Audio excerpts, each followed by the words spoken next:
Robert Kiyosaki द्वारा लिखी गई book rich dad poor dad में पैसों का मैनेजमेंट कैसे करना है बहुत अच्छे से बताया गया है। Rich dad poor dad book पैसों के बारे में अमीर लोग और गरीब लोग अपने बच्चों को क्या सिखाते हैं एंड हर व्यक्ति अमीर बनना चाहता है। सभी का सपना होता है कि उनके पास बहुत सारा धन दौलत हो, लग्जरी कार्स, बंगले एंड महंगे कपड़े हो। ये सपना तो सभी लोग देखते हैं पर बहुत कम लोग इस सपने को पूरा कर पाते हैं। ऐसा नहीं है कि लोग मेहनत नहीं करते, बेशक वो बहुत मेहनत करते हैं, पर पैसों का मैनेजमेंट कैसे करना है लोगों को ये नहीं आता है। इस वजह से लोगों के अमीर बनने के सपने पूरे नहीं हो पाते, क्योंकि बचपन से ही हमारे दिमाग में ये बात डाल दी जाती है कि अगर आप अच्छे से पढ़ाई करते हैं, अच्छे मार्क्स लाते हैं तो फ्यूचर में आपको अच्छी जॉब मिलेगी एंड आप खूब सारा पैसा कमाओगे। वहीं दूसरी तरफ ऐसे भी लोग हैं जो ना तो अच्छे से पढ़ाई किए होते हैं एंड ना ही किसी के अंडर में जॉब करते हैं, फिर भी वे अमीर लोगों की गिनती में सबसे आगे आते हैं। मैं कहना चाहता हूं कि कोई भी व्यक्ति सिर्फ पढ़ाई और जॉब के दम पर अमीर और गरीब नहीं बन सकता। इसके लिए आपको फाइनेंशियल मैनेजमेंट को समझना बहुत जरूरी है। चलिए आप सभी को इस फाइनेंस मैनेजमेंट को रॉबर्ट कियोसाकी द्वारा लिखी गई book rich dad poor dad की समरी से समझाता हूँ। रॉबर्ट कियोसाकी के दो पिता थे, जिनमें से एक अमीर और एक गरीब थे। अब आप सोचेंगे दो पिता कैसे? एक उनके जन्मदाता थे जो कि गरीब थे और दूसरे पिता उनके बेस्ट फ्रेंड माइक के पिता थे, जिन्हें रॉबर्ट अपना पिता मानता था। एक पिता जो गरीब है वो बहुत ही ज्यादा पढ़े लिखे हैं और उनके दूसरे पिता जो अमीर हैं उन्होंने अपनी स्कूल की पढ़ाई भी पूरी कंप्लीट नहीं की थी। दोनों ने अपनी जिंदगी में बहुत मेहनत की थी। पैसों को लेकर उन दोनों की राय बिल्कुल अलग अलग थी। आइए हम इसे 7 पॉइंट्स की मदद से आपको समझाते हैं। Point number 1, think. रॉबर्ट के पहले पिता का मानना था कि वह कोई भी वस्तु खरीद नहीं सकते, जबकि दूसरे पिता इस बात से चिढ़ते थे। दूसरे पिता रॉबर्ट को हमेशा समझाते थे कि तुम किसी भी वस्तु को कैसे खरीद सकते हो, इस बारे में सोचो। पहले पिता की सोच नेगेटिव है, वहीं पर दूसरे पिता की सोच इंट्रोगेटिव है। नेगेटिव सोच बात को वहीं पर खत्म कर देता है, जबकि इंट्रोगेटिव सोच सोचने पर मजबूर करता है कि कैसे किसी वस्तु को हासिल कर सकते हैं। जब कोई व्यक्ति अपने दिमाग में ये सोच लेता है कि वह किसी भी वस्तु को नहीं खरीद सकता तो उसका दिमाग उधर ही काम करना बंद कर देता है। लेकिन जब कोई व्यक्ति अपने दिमाग से क्वेश्चन करता है तो उसका जो दिमाग है वो काम करना शुरू कर देता है। दिमाग क्वेश्चन का आंसर ढूंढने लगता है। इसका मतलब यह है कि दिमाग को नेगेटिव चीजों से दूर रखो और दिमाग को उसका काम करने दो। इससे दिमाग एक्टिव रहेगा और धीरे धीरे स्ट्रांग हो जाएगा। Point number 2, risk. रॉबर्ट के पहले पिता का मानना था कि आपको रिस्क नहीं उठाना चाहिए। आप अच्छे से पढ़ाई करो, अच्छे मार्क्स लेकर के आओ एंड सेफ और सिक्योर जॉब करो। वहीं दूसरी तरफ रॉबर्ट के दूसरे पिता सिखाते थे कि रिस्क को कैसे मैनेज किया जाता है। पढ़ाई करो और अपने पैसों को काम पे लगाओ। इसका मतलब काम छोटा हो या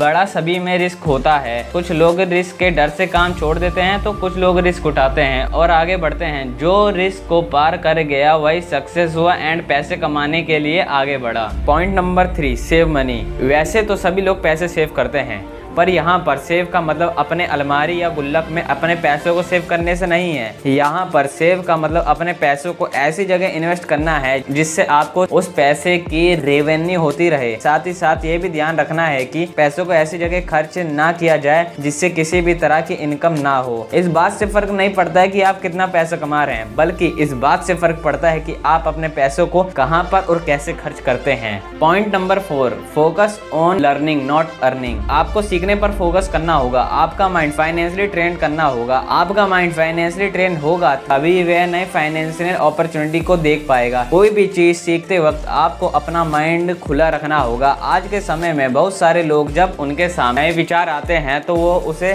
सही से सुनते नहीं या अनसुना कर देते हैं। वहीं पर जो इंटेलिजेंट होते हैं वह नए विचारों को खुले मन से स्वागत करते हैं एंड उसे तुरंत नोट कर लेते हैं। वह बोलने से ज्यादा सुनने में फोकस करते हैं। फाइनेंशियल नॉलेज ना होने की वजह से लोग अपने आसपास चल रही जल्दी से अमीर बनने वाली किसी प्लान में किसी के कहने पर पैसा लगा देते हैं, फिर उसके बाद वह कंपनी उनका पैसा लेकर भाग जाती है। इसीलिए राइटर के रिच डैड ने उनसे कहा कि पहले लर्निंग पर ध्यान देना चाहिए, बाद में earning per. Point number 5, the rich don't work for money. Robert जब 9 साल के थे तब उन्होंने अपने दोस्त माइक के पिता से पूछा कि रिच कैसे बना जाता है। रिच डैड ने कुछ कुछ बताने के बदले उन दोनों लड़कों को अपने स्टोर की सफाई पर लगा दिया और हफ्ते में 20 रुपए देते थे। कुछ ही हफ्ते में रॉबर्ट निराश हो गए और छोड़कर जाने लगे क्योंकि इतनी मेहनत करनी पड़ रही थी, वो भी इतने कम पैसों में। फिर उनके रिच डैड ने उन्हें पहला सबक सिखाया कि अमीर लोग पैसे के लिए काम नहीं करते। वो चाहते थे कि रॉबर्ट जॉब की असलियत जान ले और खुद का अपना सोर्स ऑफ इनकम फाइंड करे। ज्यादातर जॉब ऐसी ही होती है, 9 से 5 काम करो, वो भी थोड़ी सी सैलरी में। इससे रॉबर्ट को इंस्पिरेशन मिला, तो ये भी पता चल गया कि जॉब कितना कम पे करता है एंड कितना बोरिंग काम करना पड़ता है। उसके दिमाग में एक बिजनेस का आइडिया आया। उसने स्टोर की सफाई करते हुए ये देखा कि वहाँ पर माइक की बहुत सारी पुरानी कॉमिक्स बेकार में ऐसे ही पड़ी हुई है। फिर उसने माइक के साथ मिल करके उन कॉमिक को रेंट पर देने का प्लान बनाया। इस काम को मैनेज करने के लिए माइक की बहन को जॉब पर रख लिया। Point number 6, the history of tax and the power of corporations. अमीरों के पास टैक्स से बचने के लिए बहुत सारे तरीके होते हैं। वो कॉर्पोरेशन या कंपनी बना लेते हैं और सरकार कंपनी को बहुत सी कॉन्सेशंस देती है। मान लीजिए किसी कार को लेनी हो तो वह उसे अपने नाम पर नहीं बल्कि कंपनी के नाम पर लेंगे, इससे उनका टैक्स नहीं लगेगा। अगर उन्हें कोई घर भी लेना होगा तो कंपनी के नाम पर लेंगे। वैसे ही वर्ल्ड ट्रेवल पर जाना हो तो उससे कंपनी के नाम की ट्रिप बता देंगे, कंपनी के अकाउंट में डाल दिया जाएगा। इसी तरह से अमीरों के पास बहुत से तरीके होते हैं और फंसता कौन है? मिडिल क्लास वाले। करते रहो मेहनत और भरते रहो टैक्स। ऐसे ही लोन की स्टोरी भी सबको पता होती है। कंपनी के नाम पर लोन लेते हैं और इधर उधर कर देते हैं, फर्जी कंपनी भी बना लेते हैं और जब लोन भरने की बारी आती है तो कंपनी को बैंकरप्ट घोषित कर देते हैं, क्योंकि यही कानून का लूपहोल है। अगर आपकी कंपनी बैंकरप्ट हो जाती है तो उसमें आपकी कोई भी गलती नहीं है। Point number 7, the rich invent money. इस पॉइंट में राइटर ने अमीरों के सीक्रेट बताए हैं कि किस तरह वो पैसों को इन्वेंट करते हैं, मतलब पैसे से पैसा बनाते हैं।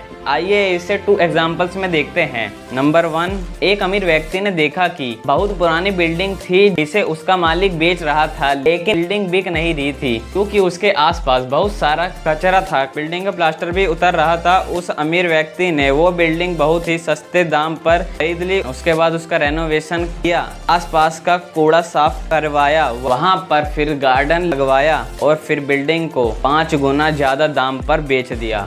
नंबर 2, एक फिल्म स्टार जब अमीर बन गया तो उसने और पैसा कमाना चाहा, लेकिन उसे बिजनेस करना नहीं आता था। उसने कंसल्टेंसी के लोगों को हायर किया और पूरे देश में जिम स्टार खुलवा दिया। इससे वो और भी रिच होता गया। तो देखा आपने दोस्तों, अमीर कैसे और अमीर बनते रहते हैं और जो मिडिल क्लास हैं कैसे सारी जिंदगी नौकरी में मेहनत करते रहते हैं। और ये सच है कि पैसे से पैसा बनता है। दोस्तों उम्मीद करता हूँ कि आपको ये वीडियो बहुत पसंद आया होगा। अगर आपको ये वीडियो पसंद आया तो वीडियो को कर दो लाइक और ज्यादा से ज्यादा लोगों तक इस वीडियो को शेयर करें।